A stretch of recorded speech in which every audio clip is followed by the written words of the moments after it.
পাঁচটি জায়গায় কখনো হাসবেন না, তাহলে কিন্তু আপনি বিপদে পড়ে যাবেন এবং আল্লাহ তাআলা আপনার ইবাদতগুলো নষ্ট করে দিবেন। মনে রাখবেন, হাসির থেকে কান্নাটা বেশি উত্তম। আপনি আল্লাহর জন্য কান্নাকাটি করবেন, আল্লাহর কাছে কান্নাকাটি করবেন, নিজের গুনাহের জন্য কান্নাকাটি করবেন, জাহান্নাম থেকে মুক্তি পাওয়ার জন্য, জান্নাতে যাওয়ার জন্য আপনি আল্লাহর কাছে কান্নাকাটি করবেন। আল্লাহ তাআলা পবিত্র কোরআনুল কারীমের ভিতরে নিজেই বলে দিয়েছেন।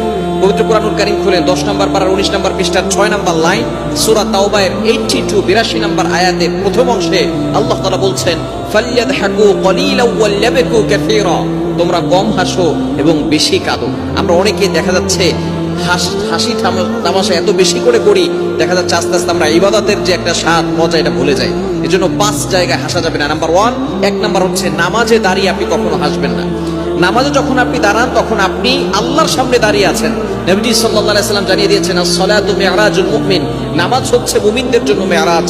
সুতরাং আপনি যখন নামাজে দাঁড়ান, যখন বলেন আলহামদুলিল্লাহি রাব্বিল আলামিন, all praise is due to Allah, সমস্ত প্রশংসা আল্লাহর জন্য, সাথে সাথে আল্লাহ তাআলা উত্তর দিয়ে থাকেন, হামিদানি আবদি, my servant is praising me, আমার বান্দা আমার প্রশংসা করেছে, বলেন সুবহানাল্লাহ।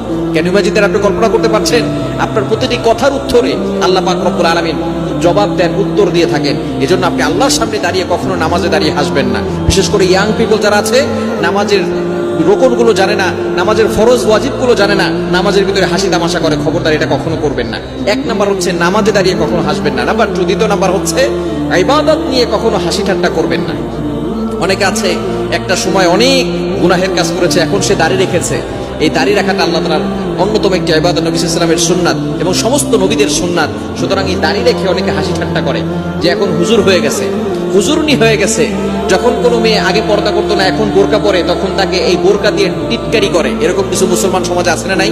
খবরদার, এটা কখনো করবেন না। ইবাদত নিয়ে কখনো আপনি হাসি ঠাট্টা করতে যাবেন না। বিশেষ করে সবসময় খেয়াল রাখবেন, যারা দাড়ি রাখে, সঠিক পথে চলে এসেছে, আগে খারাপ কাজ করতে এখন সঠিক পথে চলে এসেছে, তাদেরকে নিয়ে কখনো হাসি ঠাট্টা করবেন না। তাহলে কিন্তু অবশ্যই আল্লাহর কাঠগড়ায় আপনাকে জবাবদিহি করতে হবে। নাম্বার 3, তৃতীয় নাম্বার হচ্ছে মুনাজাতের সময় কখনো হাসি ঠাট্টা করবেন না। অনেকে আছে যখন মুনাজাত করে তখন গল্প করে, মুনাজাত করার সময় এমন ভাবে মুনাজাত করতেছে কেমন যেন সে দুষ্টামি করতেছে। খবরদার, এটা কখনো করবেন না। আপনি মুনাজাত যখন করবেন, আল্লাহর সামনে কাকুতি বিনতি করবেন, আদবের সহিত সুন্দর করে বসে একেবারে নিজেকে গোলাম বলে আল্লাহ তাআলার কাছে আখ্যায়িত করতে হবে, আল্লাহ আমার এটা দরকার, আল্লাহ আমি গুনাহ করে ফেলেছি, আল্লাহ আমাকে ক্ষমা করে দাও, আল্লাহ আমি অভাবের ভিতরে পড়ে আছি, আল্লাহ আমার অভাব দূর করে দাও। আপনাকে একেবারে বিনয়ী হতে হবে। যদি আপনি বিনয়ী হতে না পারেন, যদি মুনাজাতের সময় আপনি হাসি ঠাট্টা করেন, তাহলে কিন্তু অবশ্যই আল্লাহর কাঠগড়ে আপনাকে জবাবদিহি করতে হবে। মুনাজাত তো কবুল হবেই না, পাল্টা আপনার আল্লাহ পাক রব্বুল আলামিন গুনাহ আপনার আমলনামায় লিখে দিবেন। এবং 4 নাম্বার হচ্ছে কারো চেহারা দেখে হাসি ঠাট্টা করবেন না। একজন আছে কালো অথবা একটু খাটো অথবা বেশি লম্বা, এরকম কাউকে দেখে খবরদার ক্রিটিসাইজ করবেন না, তুচ্ছ তাচ্ছিল্য করবেন না। কারণ মানুষকে আল্লাহ তাআলা নিজ হাতে তৈরি করেছেন। আল্লাহ তাআলা তাকে এভাবে তৈরি করেছেন, কোনো মানুষ নিজে নিজে তৈরি হতে পারে নাই, আল্লাহ তাআলা তাদেরকে পাঠিয়েছেন। সুতরাং কালো মানুষ দেখে অথবা অন্য কোনো মানুষ দেখে আপনি হাসি ঠাট্টা কখনো করবেন না। এবং 5 নাম্বার হচ্ছে কবরস্থানে কখনো হাসি ঠাট্টা করবেন না।